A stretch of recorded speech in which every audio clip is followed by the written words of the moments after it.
우리 한번 따라합시다. 절대 십자가를 지지 말라.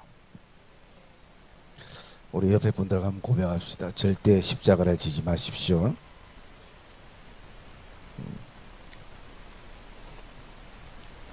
제목 자체가 벌써 감동이 쫙 밀려오죠. 예, 우리가 새벽으로 요즘 야고보서 말씀을 보는데 지금 야고보서 1장 2절에서 4절까지는 야고보 선생님이 시작하지 말자 그 시험에 대한 내용들을 이렇게 언급하고 있습니다. 그래서 오늘 새벽에는 그 말씀을 통해서 실제적으로 우리의 삶에 오는 시험들은 어떤 것들이 있는가, 또 언제 시험이 나에게 오는가 라는 것을 묵상했습니다. 여러분 각자가 다르지만 제가 개인적으로 생각해서 한 8가지 정도를 뽑아서 썼는데요. 첫 번째는 뭐냐면 내가 내 인생의 손에 너무 없을 때, 그럴 때 시험이 온다는 것입니다. 그래서 나에게 시간이나 건강이나 물질이나 마음의 여유가 없을 때, 그런 어떤 자괴감의 시험이 다가올 때가 있습니다. 이럴 때는 무엇보다도 하나님은 양보다 나의 가치를 더 귀하게 여긴다라는 그것을 좀 생각했으면 좋겠고요. 두 번째로는 우리가 신앙생활 할 때 섭섭할 때 항상 시험이 오게 됩니다. 특별히 내가 열심히 돌보고 섬기고 또 가꾸고 사랑하고 그렇게 했는데 그 결과가 아름답지 못할 때에, 그때 우리는 섭섭함이 다가오기도 하고 내가 왜 이렇게까지 섬겨야 하나라는 그런 후회감도 우리에게 생길 때가 있습니다.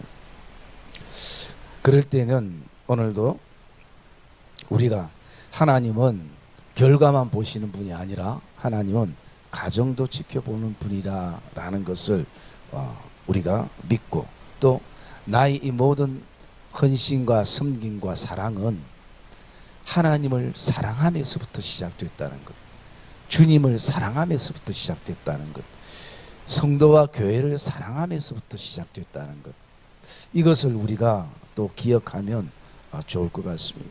그리고 세 번째는 고난이 너무 크거나 고난이 복합적으로 한목의 양으로 따지면 많아질 때에 우리에게 시험이 올 때가 있습니다.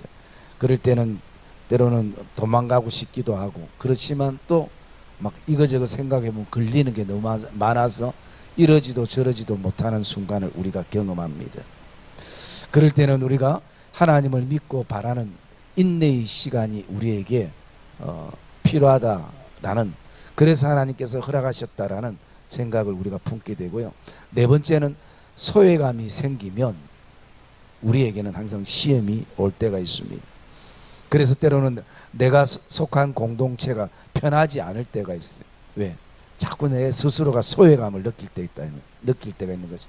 그럴 때는 때로는 교회도 가기 싫고 공동체도 참석하기 싫을 때가 우리에게도 있습니다. 그럴 때 우리가 기억해야 될 것은 인간의 공동체는 완벽하지 않다라는 것입니다. 그리고 나는 오늘도 더 큰 의미에서 하나님께 속하고 하나님 나라에 속한 그 공동체의 일원이라는 그 근본적인 것을 우리가 기억할 필요가 있다는 것입니다.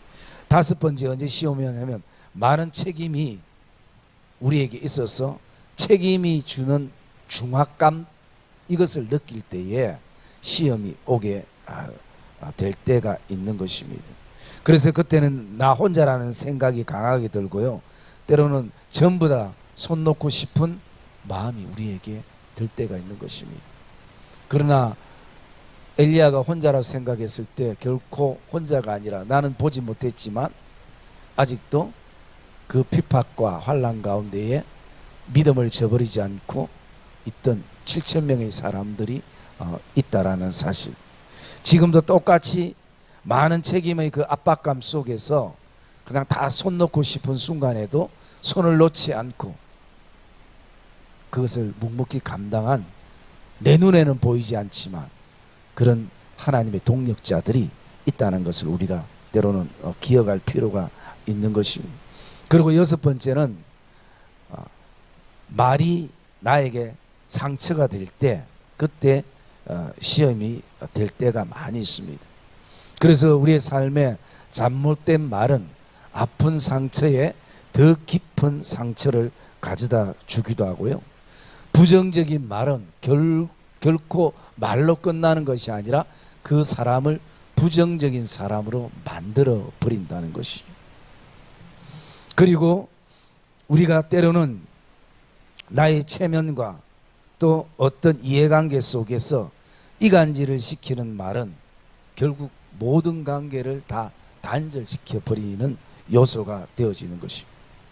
때로는 침소봉대의 말, 이것은 결국 상대의 마음의 그 병실에 눕게 만드는 요소가 되는 것입니다.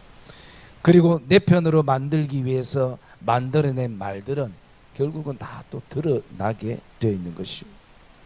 그래서 우리는 소문꾼이 되어서는 안 되는 것이, 좋은 것은 많이 나누고 그리고 그렇지 못한 것은 우리가 하나님 앞에 가져가서 기도할 수 있어야 되는 것이. 그래서 우리에게 필요한 것은 긍정적인 말과 믿음의 말의 훈련이 굉장히 필요합니다. 여러분, 세상 사람들도 말이 씨가 된다는 얘기가 있잖아요. 이게 어떻게 보면 성경적인 것입니다. 왜냐하면 민수기 14장인가 13장의 말씀에 보면 하나님께서 뭐라고 말씀합니까? 너희가 말한 대로, 내 귀에 들린 대로 내가 그렇게 하겠다고. 그래서 여러분, 믿음의 사람은 믿음의 말을 해야 되는 거죠. 여러분, 이 땅에 아름다운 말들이 얼마나 많습니까? 성경에 아름다운 말들이 얼마나 많습니까? 우리가 이 말 다 하고도, 여러분, 우리가 죽어도 이 말 다 하고 못 죽어요. 얼마나 아름다운 것들이 많은가. 그래서 우리는 이것은 계속 훈련이 되어져야 되는 거예요. 그 다음에 일곱 번째는 뭔가 내가 믿었던 사람에게 배신감을 느낄 때 시험이 온다는 것입니다. 그래서 참 이럴 때는 실망스럽기도 하고 신뢰가 깨어지기도 하고 최대한 피하고 싶은 마음도 있기도 하고, 그런데 때로는 이 배신감의 출발이 우리의 시기와 질투 속에서도 시작된다는 것입니다. 그래서 나보다 더 친한 사람을 우리는 못 보는 것이에요. 여러분, 기억해야 될 것은 우리가 욕구가 많이 있지만 사람에 대한 소유욕만큼 무서운 게 없는 것입니다. 가장 무서운 게 사람에 대한 소유욕인 것입니다. 그럴 때 여러분, 배신감이 느껴질 때 우리는 주님을 향한 제자들의 배신을 한 번쯤 또 생각해 볼 필요가 있는 것입니다. 그리고 여덟 번째는요, 일에 대한 생각의 차이가 있을 때에 시험이 오게 되는 것입니다. 여러분, 사람은 일에 대한 생각과 순서와 성향이 다 다릅니다. 우리는 기계가 아니기 때문인 것이, 인격체이기 때문에. 그리고 여러분, 우리가 자란 환경이 다 달라요. 이 집에는 이거 먼저 하면 저 집에는 저거 먼저 하는 것이고, 그 옛날에 제가 주례를 하면 자주 했던 얘기인데, 원래 결혼 처음 하면 치약 짜는 것부터 부부가 싸운다 하잖아요. 그 싸울 필요가 뭐 있습니까? 이래 짜든 저래 짜든 나중에 그 안에 다 쓰는데, 여러분, 밥할 때 무를 세모로 썰는 게 중요해요? 네모로 썰어야 돼요? 어떻게 썰는 게 제일 맛있어요? 국에 들어가면 다 똑같은데 그 모양 제대로 안 되고, 중요한 건 먹는 사람들이 어떻게 감사하게 기쁘게 먹는가, 그게 더 우리에게는 중요한 것입니다. 여러분, 그렇기 때문에 우리는 서로 명령의 관계가 아닙니다. 우리는 동력자의 관계예요. 그리고 일이 좀 잘못되어도 교회는 무너지지 않습니다. 우리는 성공과 실패에도 하나님의 교훈을 배우게 되어 있다는 것입니다. 그래서 정확하게 얘기하면 사람의 눈에 성공이라 생각하고 다 박수쳐도 그게 하나님의 시각에 성공일지는 알 수가 없는 것입니다. 사람들이 다 실패했다고 좌절해도 그것이 하나님 앞에 실패가 아닐 수도 있는 것입니다. 그래서 우리는 방법 때문에 다투서는 안 된다는 것이 불필요한 것입니다. 좀 더 크게 볼 수 있어야 되는 것입니다. 그래서 우리는 더 중요하게 무엇을 더 중요시 여겨야 되냐? 사람을 더 중요시 여겨야 되는 것입니다. 일이 목적이 되어서는 안 되는 것이에요. 그러면 점점 내 주변에 사람들이 사라집니다. 그러면 또 홀로 섭섭함 속에 놓이겠죠. 그래서 우리가 기억해야 될 것은 평가는 하나님께 맡기자라는 것입니다. 우리가 이런 어떤 제 나름대로 그냥 일반적으로 생각해서 오늘 새벽에 이렇게 나눴는데 밴드에 올리다 보니까 좀 추가가 몇 개 됐어요. 새벽에는 너무 길게 하면 막 새벽에 오는 사람들 신경질 내기 때문에 한 5개 정도 했었고, 그런 어떤 내용들을 이렇게 담았는데요. 그러면서 사실은 시험이 없는 신앙이 참 편할 수 있습니다. 그런데 시험이 있어서 좋은 게 딱 하나 있어요. 여러분 뭘까요? 시험이 있어서 정말 좋은 게 딱 하나 있어요. 에? 주님과 더 가까이 83점, 82점 또 뭐요? 100점. 맞아요. 여러분 시험이 없으면 좀 편할 수 있는데 시험이 있으면 딱 좋은 게 하나가 뭐냐면 내 믿음이 검증이 되는 것이. 내 믿음이 이만큼 성장했구나. 여러분 한 번씩 그런 얘기하죠. 야, 내가 저런 얘기 들었으면 참 진짜 작년 같았으면 내가 완전 막 교회 난리를 냈다. 이 얘기는 어떤 얘기입니까? 지금 내가 그래도 좀 다듬어져서 성숙됐다는 거지. 믿음이 좀 더 커지고 깊어졌다는 의미죠. 참 옛날 같으면 그 고난이 있었으면 내가 진짜 교회도 안 갔다. 성경책도 던졌다. 그런데 그 얘기는 뭡니까? 지금은 하나님 뜻이 있겠지라고 믿음이 성숙돼서 나간다는 것이. 그래서 여러분 앉아서 예배드리는 가지고 우리 믿음을 알 수가 없어요. 그리고 내가 내 믿음을 잘 알 수 있는 것은 뭐냐? 하나님의 테스트든 사단의 유혹이든 시험이 우리에게 오면 그때 내 믿음이 드러나고 검증이 되고 내가 이만큼 그래도 성숙했네 라는 것을 우리가 알게 되는 것이. 그래서 그 얘기가 야고보서 1장 2절부터 4절까지 기뻐해야 될 이유가 시험이 오거든 너희들이 기뻐해라, 기쁘게 여기라. 어떻게 왜 기쁘게 여기든가 두 가지였습니다. 하나는 뭐였죠?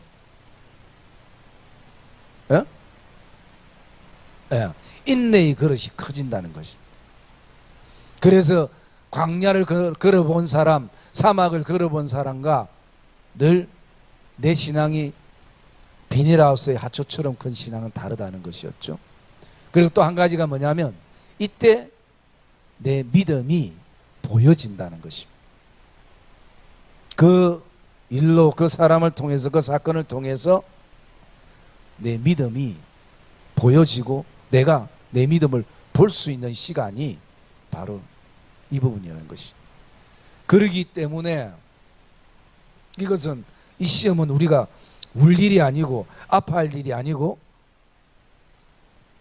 믿음의 인내로 견디는 시간이 되어야 된다라는 그 내용들이 우리가 이번 주 새벽 기도의 내용들이었습니다. 그러면 왜 제가 오늘 이 마태복음 4장을 수요예배 때 하느냐 하면 예수님도 동일하게 그 시험 가운데 계셨다라는 것입니다. 오늘 이 말씀 이렇게 제가 보니까 우리 얼마 전에 그 성찬식 때에 우리는 둘째 아담의 후손입니다라는 제목으로 말씀을 전한 적이 있는 것 같은데요. 그래서 이 시험을 우리가 좀 정리를 하고 싶고 또 해야 되는 것은 이 예수님의 시험으로 모든 것이 사실은 정리가 되고 또 정리를 할 수 있다라는 것입니다. 그러면 먼저 예수님이 가지셨던 시험은 뭐냐? 예수님도 동일하게 먼저 하나님의 테스트가 있었던 것입니다. 그 하나님의 테스트는 뭐냐? 사람들이 나를 하나님으로 인정해 주지 않는다라는 것입니다. 이 땅에 성육신 했지만 내가 하나님의 아들이라고 그렇게 선포했을 때 사람들이 인정해 주고 믿어야 되는데 사람들이 인정해 주지 않는다라는 것입니다. 그런 가운데에 그런 상황 속에서도 하나님의 테스트는 끝까지 이 땅에 오신 목적 십자가의 죽음을 예수님이 이루시는가 하나님은 보고 계시는 것입니다. 그러기에 주님께서 겟세마네 동산에서 정말 이 잔을 피하고 싶다라는 그 기도가 있었던 것처럼 오늘 하나님의 그 테스트는 너가 내 아들로 죄인들을 위해서 끝까지 십자가를 지는가라는 것입니다. 여러분, 이게 아무것도 아닌 것 같은데 우리가 일반적으로 생각해 봅시다. 여러분들이 저를 목사라고 생각 안 하면 저는 여기에 설 수가 없어요. 예를 들어서 제가 권사님들 보고 권사님은 그렇게 신앙생활해서 권사 자격이 없어요. 권사님은 한 2년 동안 평신도로 내려가서 새롭게 신앙생활 하세요. 저 권사 인정 못합니다. 장로 인정 못합니다. 집사 인정 못합니다. 이렇게 하면 여러분 아멘. 예, 알겠습니다. 목사님 저도 제가 봐도 그런 것 같습니다. 그 직분 내려놓고 제가 2년 동안 평신도로 잘 섬기겠습니다. 요즘 이 정도면 그 하나님이 여러분 제가 그러면 여러분 어떤 반응을 할까요? 예? 여기만 교회냐? 조연자 좀 너무 심한데 아마 그렇게 할 거예요. 아니면 이렇게 할 거예요. 아니 자기가 목사하면 목사지 이거 뭐 자기가 줬나? 하나님이 준 건데. 아마 진짜 겸손하게 엎드리기 쉽지 않아요.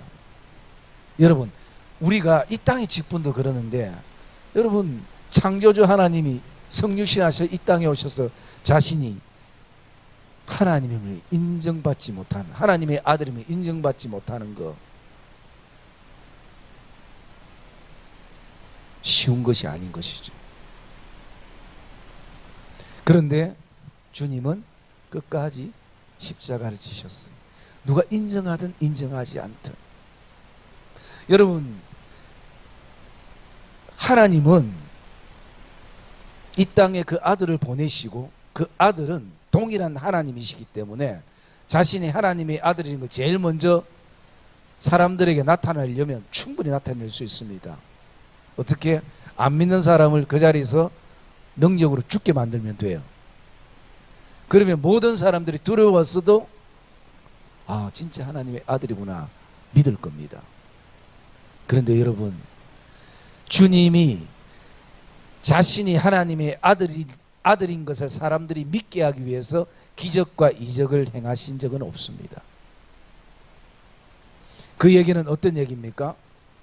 주님이 행하신 하나님의 능력은 사람을 살리는데 사용하신 것입니다. 사람을 죽여서 내가 이런 사람이다, 이런 능력 있는 사람이다, 내가 하나님의 아들이다, 이것을 보여주는 분이 아니셨어요. 주님이 이 땅의 이적과 기적은 사람을 살리고 그리고 사람을 세우는데 사용하셨다는 것이죠. 그래서 하나님의 그 테스트를 십자가를 통해서 주님은 통과하신 것입니다.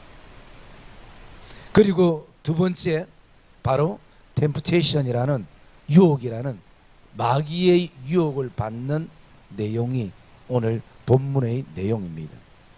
여러분 4장 1절 한번 읽어볼까요? 4장 1절 읽어봅시다. 시작.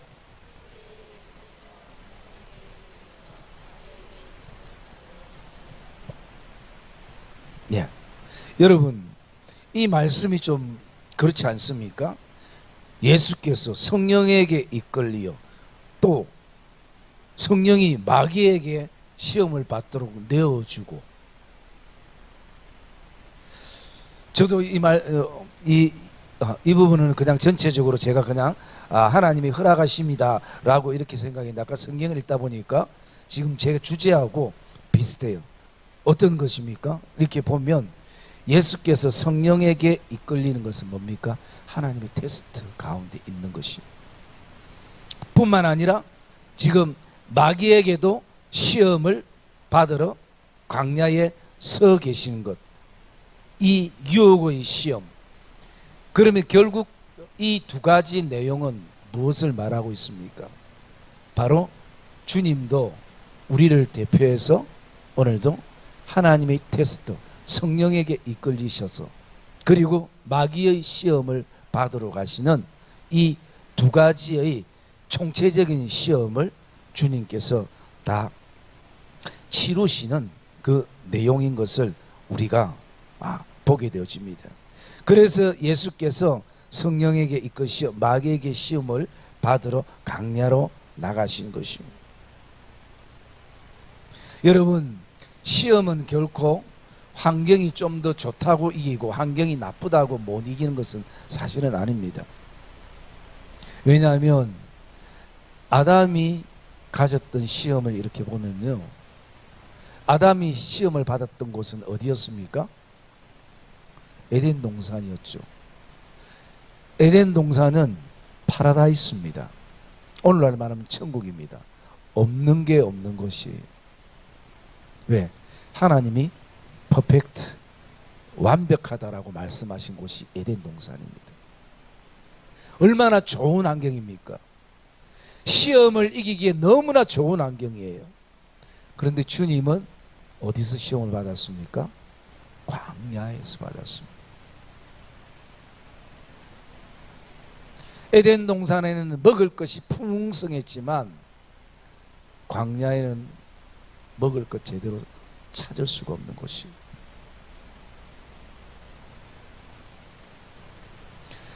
그리고 아담은 언제 시험을 받았습니까? 배부를 때 받았습니다. 모든 것을 마음껏 먹을 수 있는 환경이었어요. 예수님은 언제입니까? 40일이라는 시간을 밤낮 줄이셨던 시간이에요.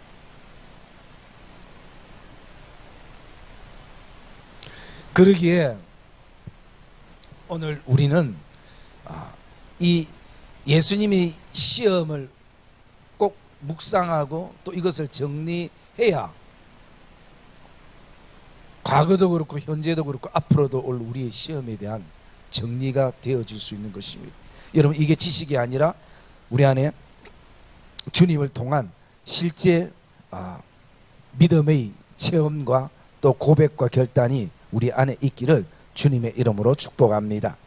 그래서 이 말씀에 보면은 3절 우리 시작을 한번 읽어볼까요? 3절 시작. 예, 여기까지요. 여러분, 3절에는 보면 시험하는 자가라고 말하고 있습니다. 여러분, 반드시 우리에게도 시험하는 자가 있습니다. 그게 뭐 사람이든 아니면 또 사단이든. 그런데요, 그 다음 5절 말씀 한번 읽어볼까요? 5절 말씀 시작. 예, 거기까지. 8절 시작. 11절 시작. 예, 여러분, 참 재밌는 것이 3절에는 그냥 누군지 모르게 시험하는 자가 이렇게 나오잖아요. 근데 결국 그것이 그 유혹이 결국은 누구라고 밝혀집니까? 5절부터는 마귀가. 그래서 하나님은 우리를 절대 유혹하시는 분이 아니에요. 하나님은 우리를 어떻게 해요? 저번에 말씀드렸던 것처럼 우리를 테스트하셔서 신앙을 업그레이드 시키셔서 하나님께 더 가까이 갈 수 있는, 하나님을 더 깊이 알아가는, 그러나 사단의 목적은요, 어떻게 해요? 우리를 넘어지게 해서 패배감을 가지게 하는, 이게 사단의 목적이라고 그렇게 했습니다. 그래서 여러분, 우리의 신앙은 어쨌든 두 가지 다 믿음의 인내로 이겨나가는 것이 우리에게는 필요한 요소예요. 그러면서 사단이 대표적인 세 가지 유혹을 하고 있잖아요.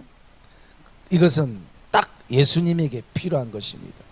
첫 번째는 떡이라는 것이고, 여러분, 예수님께만 필요한 것이 오늘날 우리에게도 필요한 것이죠. 떡은 결국 먹는 것을 말하고, 이것은 우리의 삶에 필요한 소유를 말하고 물질을 말하는 것이죠. 두 번째는 무엇을 말합니까? 어떤 자리를 말하고 있습니다. 사람은 내가 어떤 자리에 앉아야 안정감을 가지는 것이에요. 그것은 명예를 말하는 것이죠. 그리고 세 번째는 신앙에 대한 부분입니다. 이 신앙에 대한 부분은 무엇을 말합니까? 나에게 엎드려 절하면 이 모든 영광을 너에게 주리라 라고 말하고 있는 것입니다. 결국 이런 얘기죠. 나에게 엎드리면 내가 사람들에게 내가 하나님의 아들이라고 내가 소문내줄게, 얘기해줄게, 한 번만 나에게 한 번만 절해라 라고 그렇게 얘기하는 것이. 그래서 여러분, 이 떡과 자리와 신앙은요, 또 오늘로 이렇게 바로 보면 물질과 또 명예에 대한, 그리고 마지막 하나는 그 신앙에 대한. 여러분, 아담이 무너진 것은 다른 데 무너진 것이 아니라 어디에 무너졌습니까? 신앙에 무너진 것이. 그의 무너짐은 바로 신앙의 아들, 신앙에 있는 것입니다. 왜?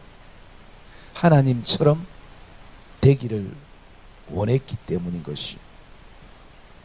그래서 여러분, 이 사단은 우리가 생각하는 것보다 영물이라서 굉장히 영특한 것이. 그리고 이 사단이 창세기 때 표현한 거와 이 마태복음 신약에 와서 표현한 것, 단어는 다르지만 참 교모하게 표현하는 것이. 그 내용이요, 우리 6절 한번 읽어볼까요? 6절 말씀 한번 읽어봅시다. 시작. 예, 이게 이러되 너가 만일 하나님의 아들이거든. 또 9절 해봅시다. 시작.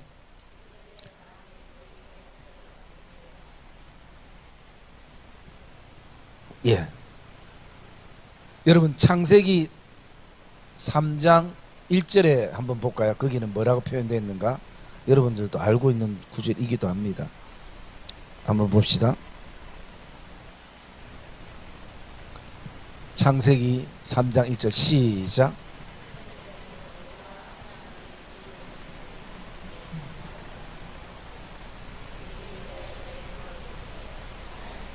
참으로.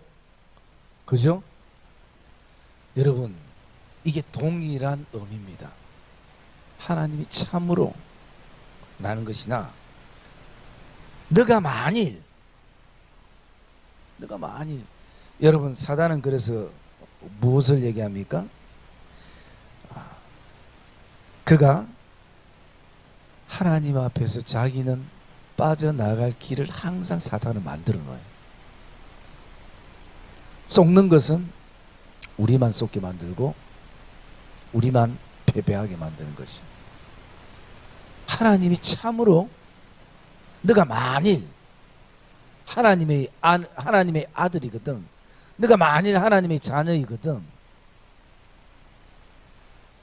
오늘 그렇게 얘기를 하고 있는 것이. 그러면 사단의 근본적인 유혹은 뭔가?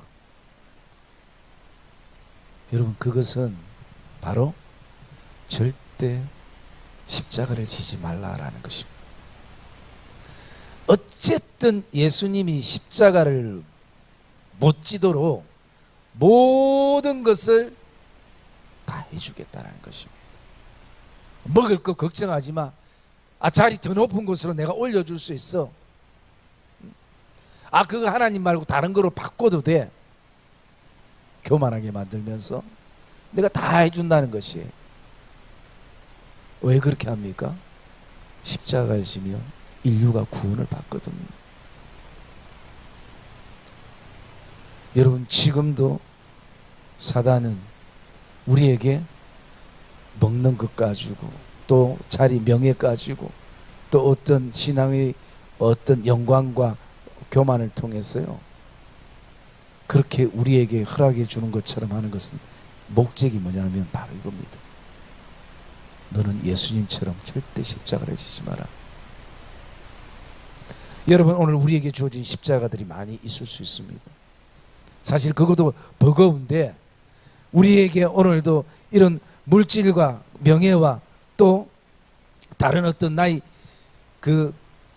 나를 드러낼 수 있는 자랑과 교만이 오늘 저절로 주어진다면 십자가를 굳이 힘들게 질 필요가 있는가라는 생각들을 우리가 충분히 가질 수 있는 것입니다.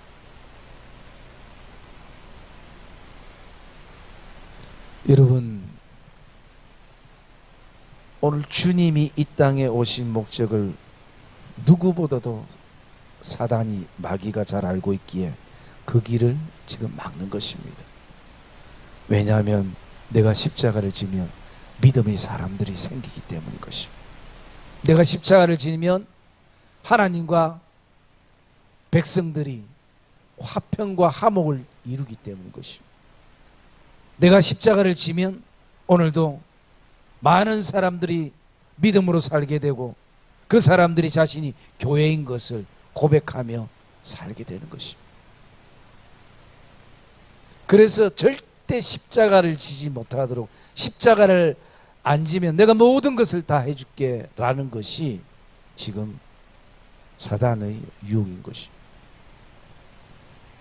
여러분, 오늘도 사단이 우리에게 하는 시험은 떡의 문제가 아닙니다. 자리의 문제가 아닙니다. 나의 어떤 신앙의 자랑의 문제가 아닌 것입니다. 그걸 통해서 그 자리에 멈추게 하며 우리를 십자가의 길을 가지 못하게 하는 것입니다. 근본이, 목적이 거기에 있는 것이다. 왜 그렇습니까? 내가 가정의 십자가를 지면 우리의 자녀들이 하나님의 사람이 되기 때문인 것입니다. 우리의 교회의 십자가를 지면 많은 사람들이 하나님의 동력자로 살아가고 그 믿음의 고백을 가지기 때문인 것입니다. 그러기에 그 길을 막는 것입니다. 여러분, 그래서 주님은 이것을 하나님의 말씀으로 지금 물리치신 것이, 그리고 주님께서 이 땅에 오셔서 가장 첫 번째 하신 사역은 뭔가? 바로 이 사단의 권세를 깨트리는, 첫째 아담이 실패한 이 사단의 유혹을 깨트리는, 한마디로 사단부터 예수님께서 잡고 시작하는 이것을 우리에게 보여주시고 있는 것입니다. 결국은 마귀는 11절의 결론은 어떻게 됩니까? 11절 한번 읽어봅시다. 11절 시작. 아멘. 여러분, 이런 은혜가 저와 여러분 안에 있기를 주님의 이름으로 축복합니다. 그래서 여러분, 오늘도 우리의 그 시험은, 사단의 시험은 결국 우리가 십자가를 바라보지 못하고 십자가를 지지 못하도록 만들게 버리는 요소라는 것, 더 근본적인 이유를 저와 여러분들이 오늘도 가슴에 품고, 주님께서 오늘 성령에게 이끌리시어 마귀에게 시험을 받으시고 모든 시험들을 이제 완성해 주시고 승리하시고 이기신 것을 저와 여러분들이 가슴에 품으시고, 오늘도 어떤 시험 속에 우리가 있다 할지라도 저와 여러분들이 믿음의 인내를 가지고 오늘도 우리에게 주는 그 십자가는 고통과 고난으로 끝나는 것이 아니라, 고행으로 끝나는 것이 아니라 그 뒤에는 영광과 소망과 하나님 나라가 담겨져 있는 그 이면의 것을 저와 여러분들이 바라보는 그런 복된 믿음의 성도들이 되시기를 주님의 이름으로 축복합니다.